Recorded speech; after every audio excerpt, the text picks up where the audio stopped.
Crash test dummies.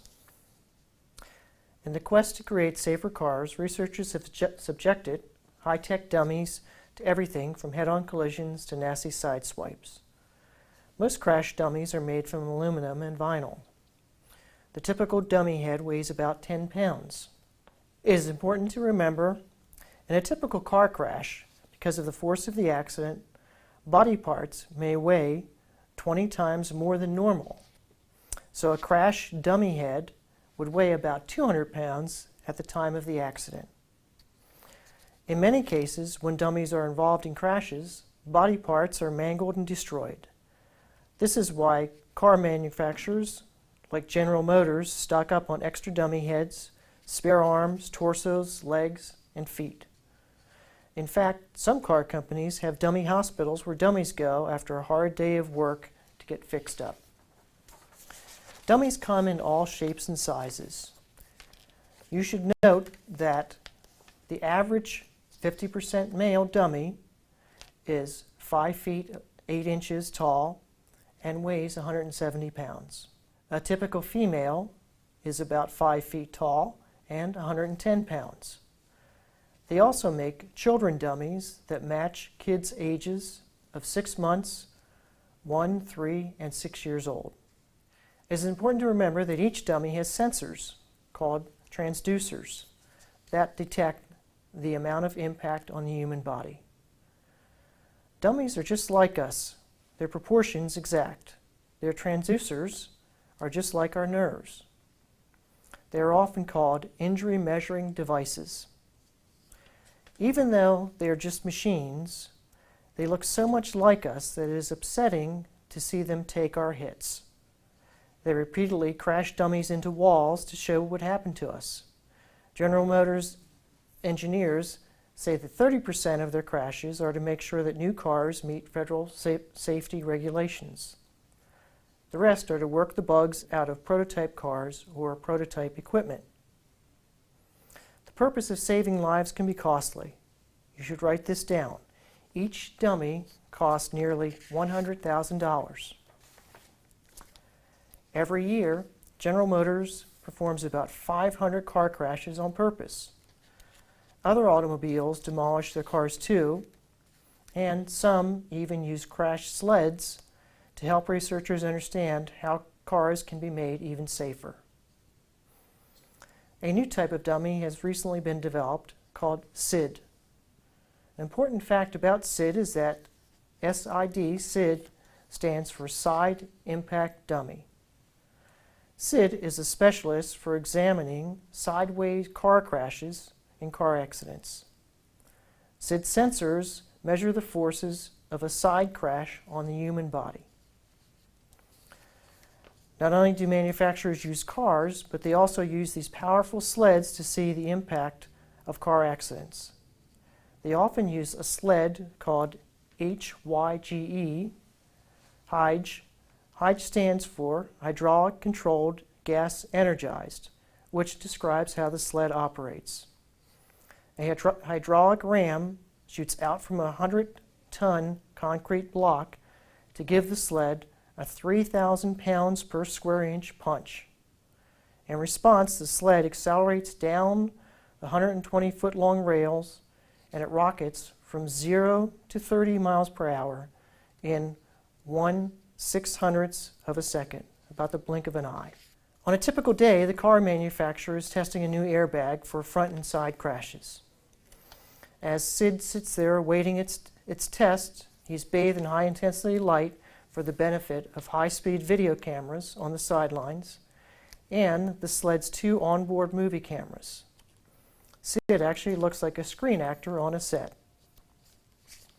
Technicians do 3 main things to prepare SID for a crash. First, they check the lighting to make sure they can capture every image of the accident.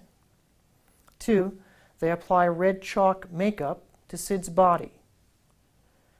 the red chalk makeup will leave marks where Sid's head and torso strike a simulated airbag.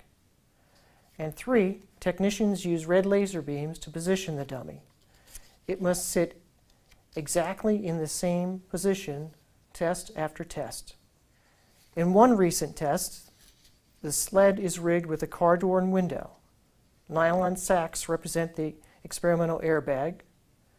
Sid sits on a simulated seat sideways and awaiting the ram. During the setup, Sid sits peacefully, a thick umbilical cord of wires coming from the seat of its pants. During the crash, 30 continuous measurements of Sid's interior sensors will rush through a cable into a waiting computer. The computer will record the incoming stream of data 4,000 times during the 2/5 seconds that it takes for the accident to occur. On this day, Sid's feet have been removed because in previous tests they were stuck to the floor and slightly slowed the speed at which he rammed into the door. Also, Sid might feel deprived if he knew he had no arms, which often get in the way. Yet the designers did not omit the arms in their calculations of the impact. Once everything is ready, the set is cleared, and the red flashers signal that pressure is building in the ram. Technicians hurry behind the plexiglass shield as the ram's operator in the control booth above the concrete slab conducts the countdown. Wham! The sled rockets down the tracks and crashes. Sid jerks sideways. In the sled that is stopped down the track, Sid lies sprawled out with his head on the lab floor where it smacked. The researchers ignore Sid and instead race to the computer screen to view the video. They hover around the video screen for an instant replay. The researchers are studying the computer screen that displays the forces on Sid's body at impact. Eventually, they will note exactly where the red chalk from Sid's head and torso marked the airbag. As technology becomes better, dummies evolve just like animals have evolved. Their evolution has helped save lives. Test crash dummies have taught humans 2 important facts about car accidents. 1, wearing seatbelts reduces serious injury and death by 42%. And 2, adding airbags further reduces the death rate by another 10%. Early test crash dummies only measured front impacts. Today's dummies need to measure both front and side impacts, hence the use of SIDS. A typical dummy has steel ribs covered with vinyl graphite composite to simulate the response of human ribs to a hit from the side. In a crash, SID's sensors measure his sideways acceleration. SID is currently the federal standard for ensuring that new cars meet side impact crash regulations. One of the first side impact dummies was EuroSID from government labs in Europe.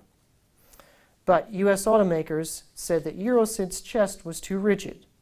So GM researchers and engineers created BioSID. BioSID mimics the human body. BioSID's newer sensors and flexing body better portray what happens to the human body in a side collision. According to industry experts, SID's relatively crude instruments mainly reveal what a crash does to his bones.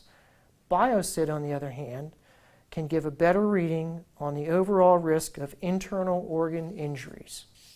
When looking back at how the first dummies were developed, technology has come a long way.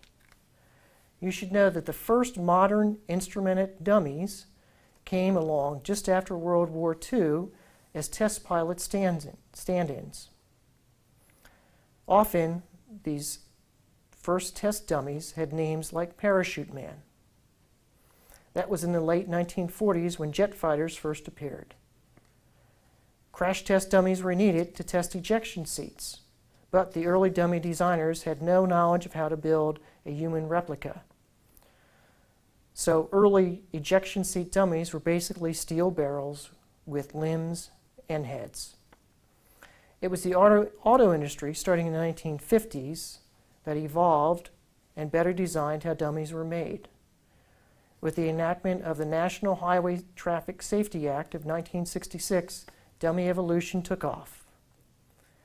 Now engineers were working on improving seatbelts and airbags, which often exerted complicated forces on the body. GM took the lead in 1971, creating Hybrid 1 dummy, which GM made available to the entire industry, a practice that continues today.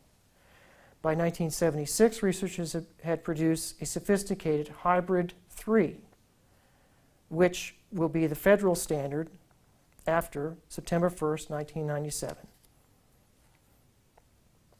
It is the most human-like dummy so far, with major exceptions.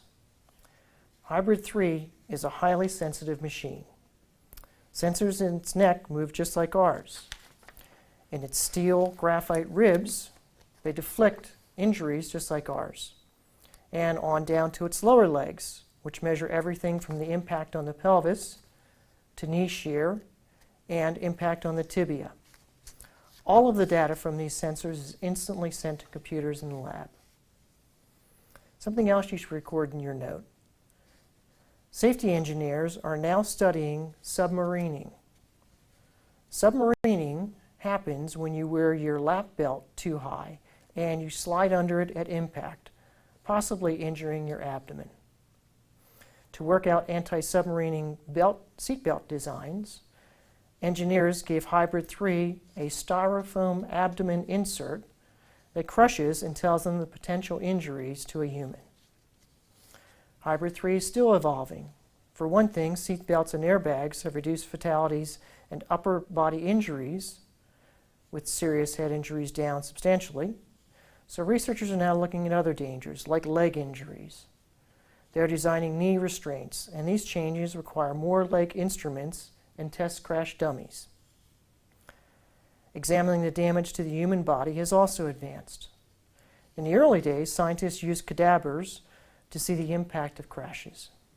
These days, bioengineers often visit trauma clinics to learn more from actual accident victims about what happened during their accidents. Cadavers are actually still used in research at universities today.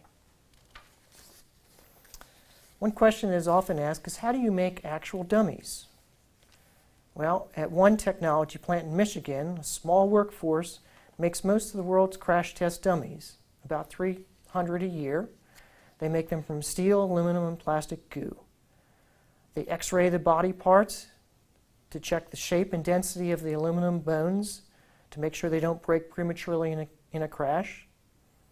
Another important point to remember is that the skin is now made from liquid polyvinyl chloride plastic. After the plastic bakes into the skin with the correct thickness, they use grinders and hot irons to make it smooth. The bones of the neck are molded together with metal vertebrae separated by rubber disc. When finished, these dummies are actually shipped in coffin-like shipping boxes. Many dummies must undergo tests to make sure that they meet new federal standards. For those measurements to be accurate, each dummy sensor must be precisely calculated. That means that the dummies must regularly undergo nasty physicals that include pounding the chest with a 50-pound pendulum. Their knees get smashed with federally specified weights. They also have their heads dropped 14 inches to smack into a table to test sensors in the head. All of this is done to make sure that dummies are working correctly. Designers are also working on new airbags that unfurl from the chamber beneath the steering wheel. Designers are also working on a new airbag that unfurls from the chamber recessed below the steering wheel to prevent the driver's chest from coming too close. In one test crash, when the countdown reached 0, a dummy plunged toward the steering wheel at 12 miles per hour. Just before the dummy hits, the airbag housed in the steering wheel burst open, and the falling dummy is engulfed in a cloud of cornstarch. You should note that cornstarch is often used as a lubricant in airbags. Because of dummies, we are a safer society. In fact, they have already helped us. The number of deaths per mile of travel is now more than 90% lower than it was in 1922 due to government regulations, improved occupant protection, more crash-worthy cars, and of course, dummies played a large role in all of this. Eventually, dummies may actually lose their jobs. Engineers are now testing on-screen computers dummy that crash virtual cars in the cyber world. Despite being virtual or real, dummies have done a lot to improve safety and to save lives. This ends your lecture.